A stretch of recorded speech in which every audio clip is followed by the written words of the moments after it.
Hey everybody, and let's jump right back into this. I'm in towards the end of this chapter, whatever it is, and you can still hear the banging here. And yeah, look at this nasty stick of dynamite right here. So we're moving along, aren't we? Like I said before, like honestly, for all the kind of the crap that I give this game, and I do, and I think it's mostly because of the story. It's really starting to grow on me. I have to admit. I genuinely have to admit that I can't lie. And I mean, I think it honestly is a great like blend of action. It still has puzzles, which you'll see soon. Well, not I don't know about soon, but eventually you will see. So at least there's some level of challenge, and there are some tense moments. So here we go.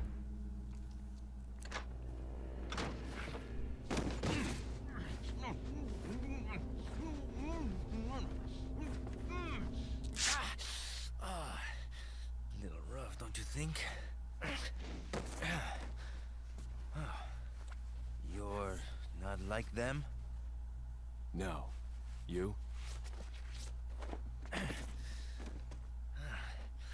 Okay, I have only one very important question. You got a smoke? Got gum. Perfect. The big cheese. What?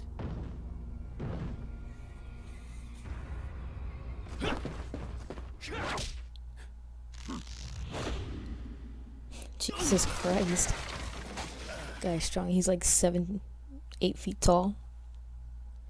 Oh, just like that. End of chapter. That was all the first chapter. Holy cow. Man. I think I'm gonna wind up with like, what, 30 videos for this Let's Play? We will see. We will see. Alright, let's jump right into chapter 1, 2. Feeble humans, let us give you our power.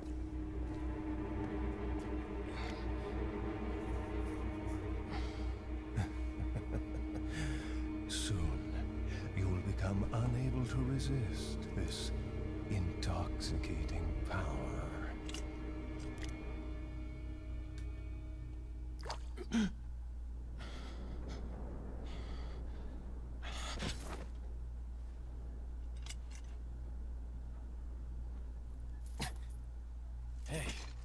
Hey, wake up. Ay. Crawl out of one hole and into another. You want to tell me what's going on here? Americano, see? Now what brings a bloke like you to this part of the world? Oh, hey, easy, whoever you are. Name's Leon. Came here looking for this girl. Seen her? What, are you supposed to be a cop or something? Nah, you don't look the type. Maybe. Okay, let me guess. She's the president's daughter? That's too good for a guess. Want to start explaining? Psychic powers. Nah, just kidding with you, amigo. I overheard one of the villagers talking something about the president's daughter in the church.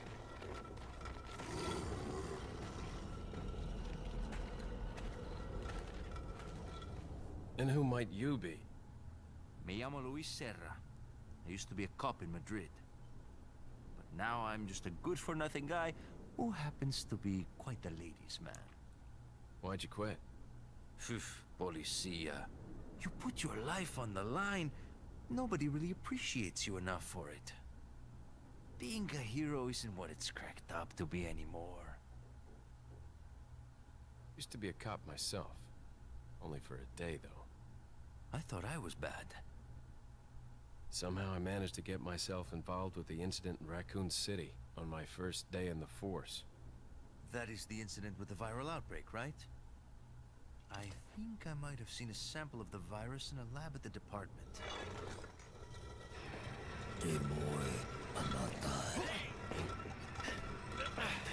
Do something, cop! After you. Now!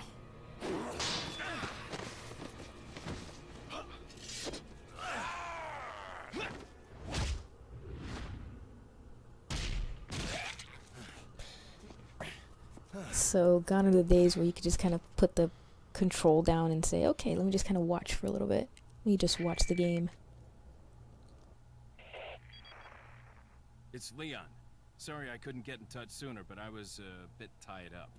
You're okay, right? I'm fine. There was a male civilian held captive. According to him, Ashley's in a church somewhere. What happened to him? He managed to escape.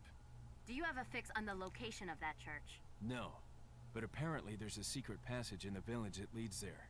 I'm heading back to the village.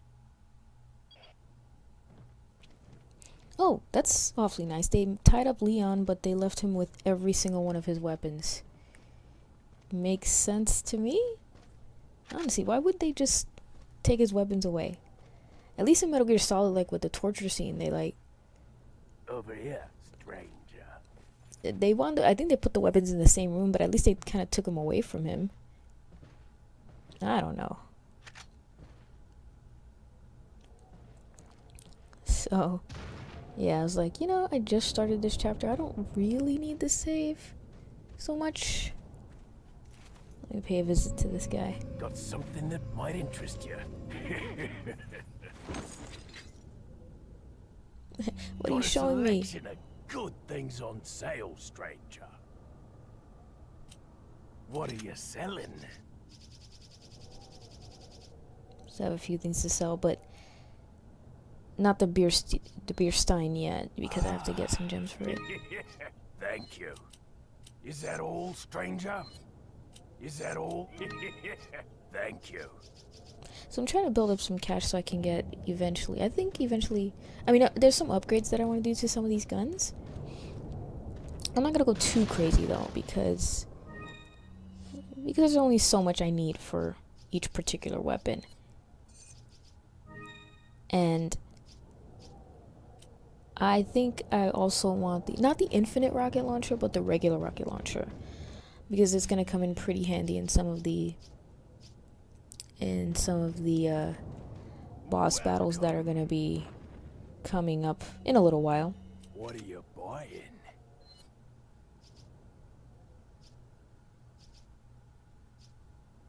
And I like that what they did here was you can upgrade your weapon. Like you see how now I have this exclusive power, like upgrade that I can do. Is that all, stranger? I'm going to go ahead and Thank you. take it.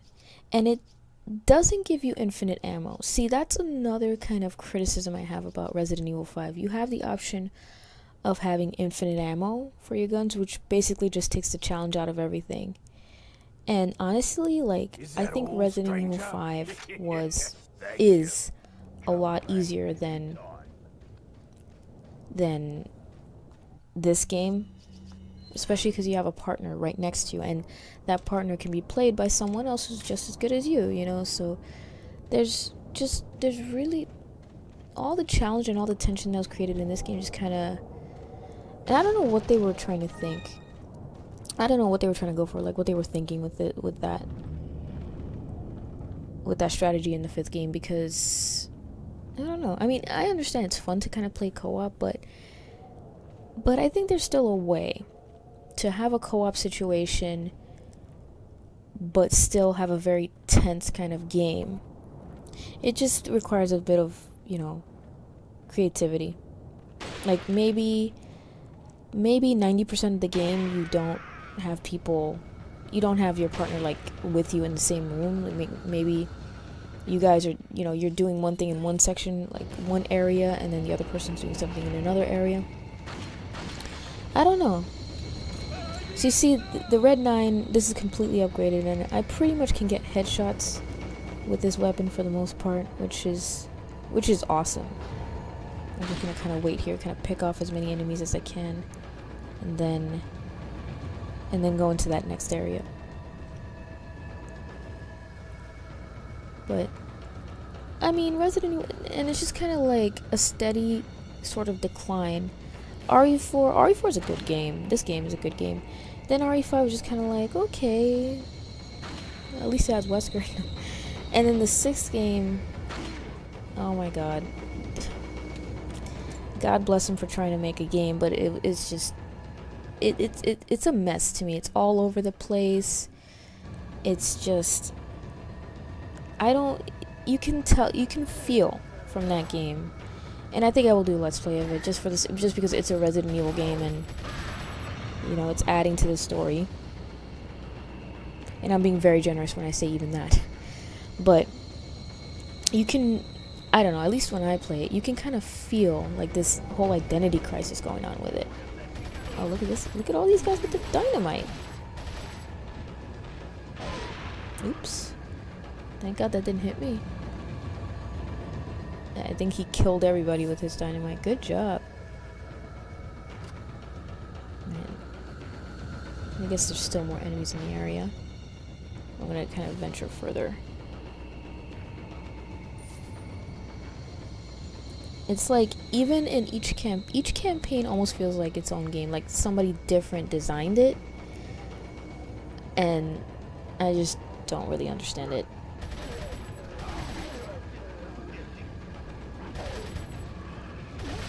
Ooh, okay. Oh. I thought for sure I was gonna get hit by that too. Oh well. I got hit by that. By that axe right there.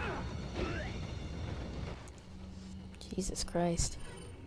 Actually don't really know what I was trying to do here, but I have to try to get away from these guys first and then give myself a little room to maneuver. Like I said, this is always the strategy I try to employ. Just try to, as best I can, try to find a place where nobody's gonna come up from behind me. That's kind of the draw of this game that I really like, that the enemies are very smart like that. They will try to flank you when they get the chance. I like that.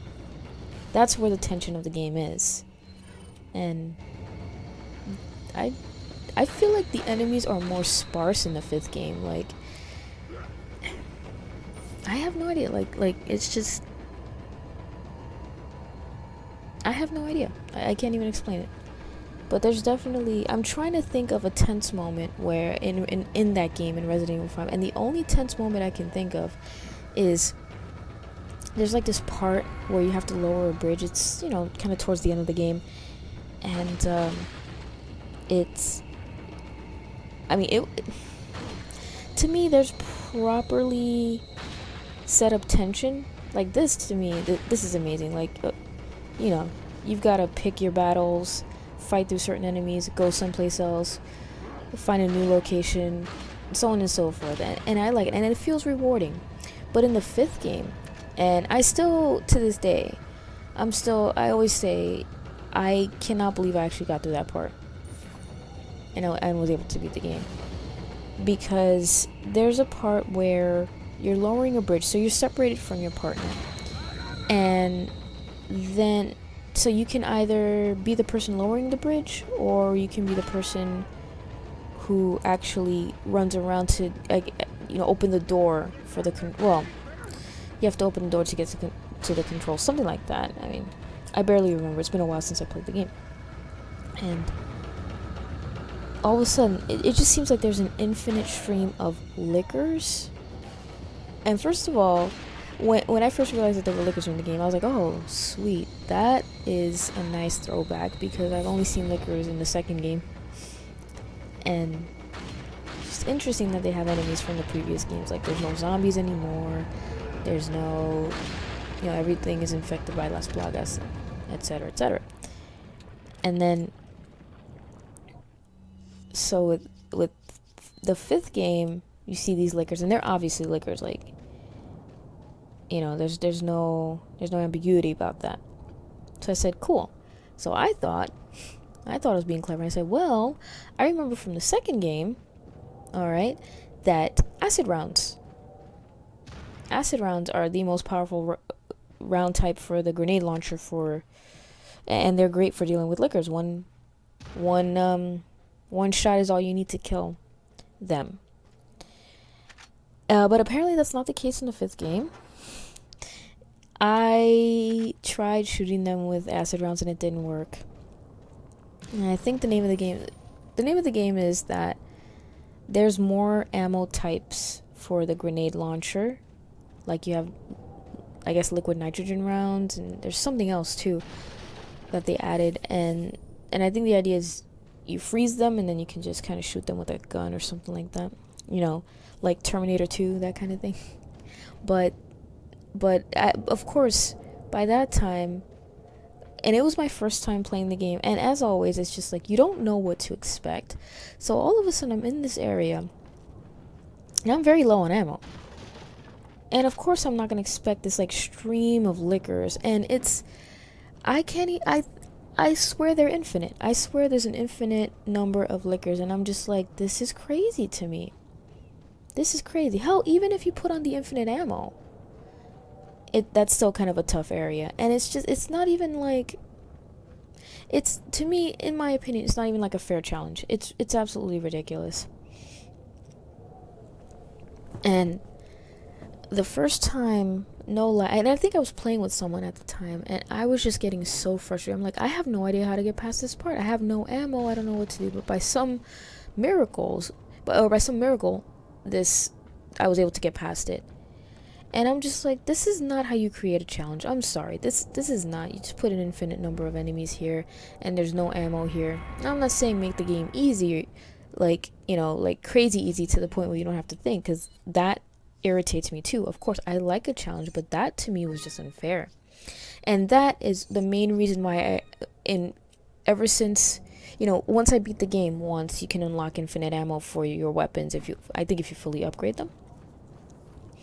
So then I said, you know what, I'm gonna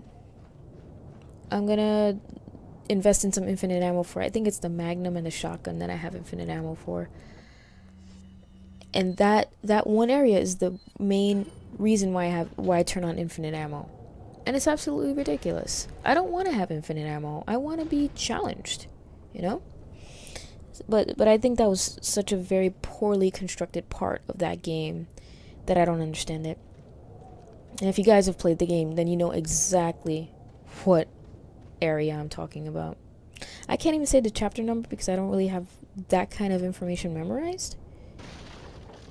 But if you played it, you know exactly what I'm talking about. I think there's some goodies out here. And you know what I was thinking? It's funny. I have to give just a random thought. Like, this is no segue into it, it's just something completely different, right? as part of my job, I have to give a presentation to other employees, whether they're new or it's just kind of like a refresher for the associates every year. And somebody was saying, oh wow, you did such an amazing job in the presentation, and you know that makes you feel good. That always makes you feel good when you get a compliment like that. And so I was saying, well, you know what, and I can never say this to them because they're not going to understand what a let's play is, you know. There's like one or two people that I've spoken to my job so far that like actually play video games, and I think, to be honest, like this is like an advice type of thing, giving advice, this section of the let's play.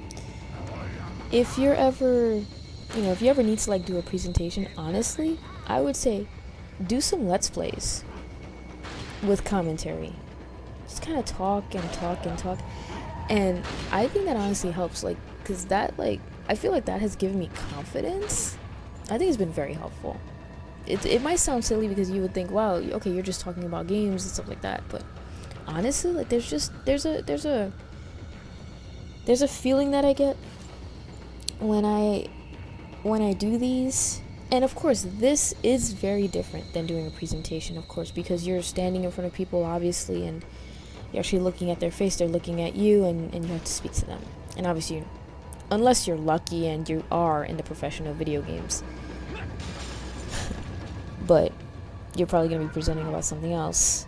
But I think it's the same thing. It's just kind of like, you just have to exude confidence. And it's just like, and what I've come to learn over the years is, like, confidence, you can say exactly the same thing, and you can say something in a very confident way, and then you can say the same exact thing, not even changing a word, and say it with some hesitation, and people will perceive it very differently. It's just like, you know what, just do it. It's just like that. And that's something I'm kind of like trying to learn. Look at this guy right here. Look at him. Okay, this is a little comical here. For some reason, these bear traps always, like, every time I know that there's bear traps in the area, I always get kind of nervous. I don't know why. It's just kind of a weird, like, hesitation thing I have with them. So you'll always notice that I'm walking in areas like that. Look at this guy. And I like how these enemies that throw the weapons, like whether they're throwing an axe at you or a sickle or something like that, they always seem to have an infinite supply of them. Now that's just ridiculous, right? For all the realism that this game touts, this game is pretty freaking unrealistic.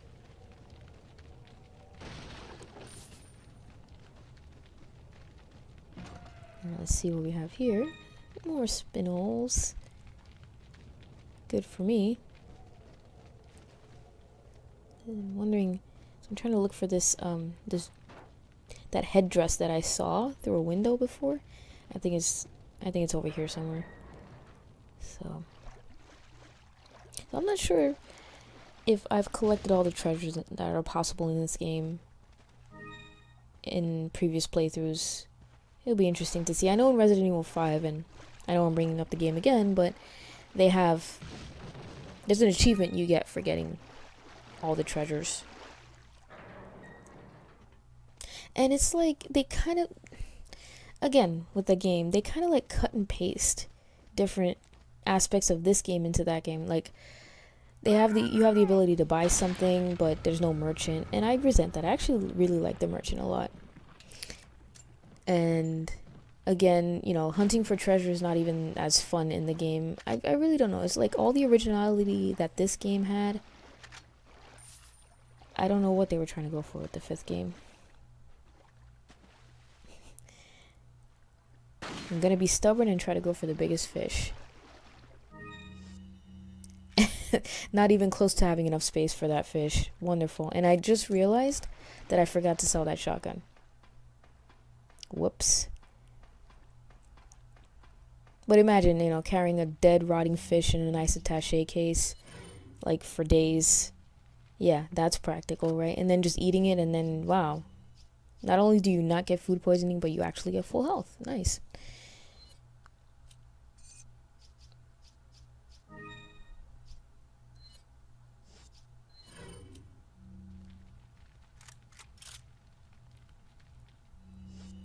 So, just gonna go ahead and reload some of these weapons. And come up here, see what's going on over here. I have no idea where I'm at. Ah, yes. Okay. So. I could jump back down in the well, but I'm not gonna.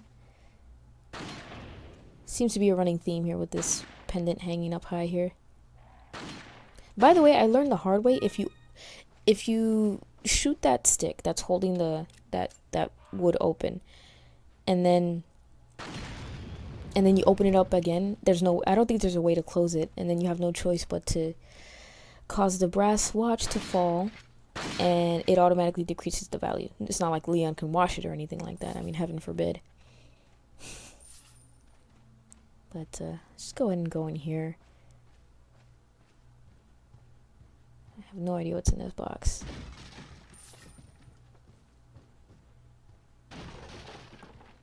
Okay. Yeah, chronic reloading again. Don't believe there's any more traps in the area. But again, I'm always very cautious. I try to be. Just something about getting caught in the trap that just is a little unnerving to me.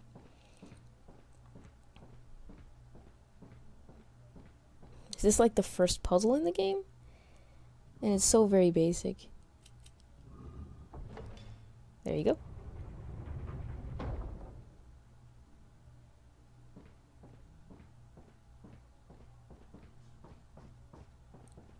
There's a few items in here I'd like to pick up. Okay, that's significant.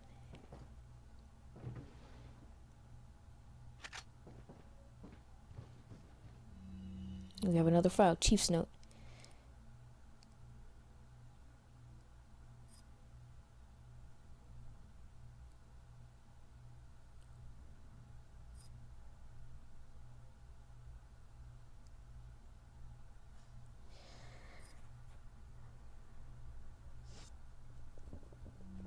I forgot to mention this before, but is it just me or does Lewis look like Walter Sullivan from Silent Hill 4? Maybe it's just me.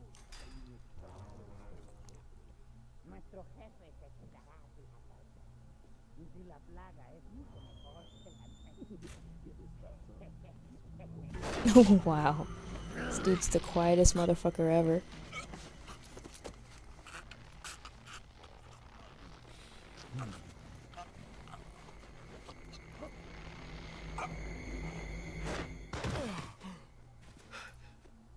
You carry the same blood as us, it seems. Nevertheless, you're an outsider. Just remember, if you become unpleasant to our eyes, you'll face severe consequences.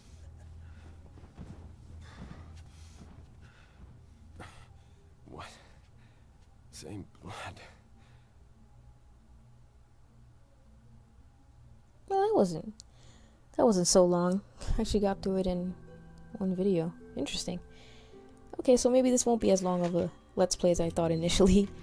I'll just go ahead and save, and I will continue on in the next video. See you guys next time. Later.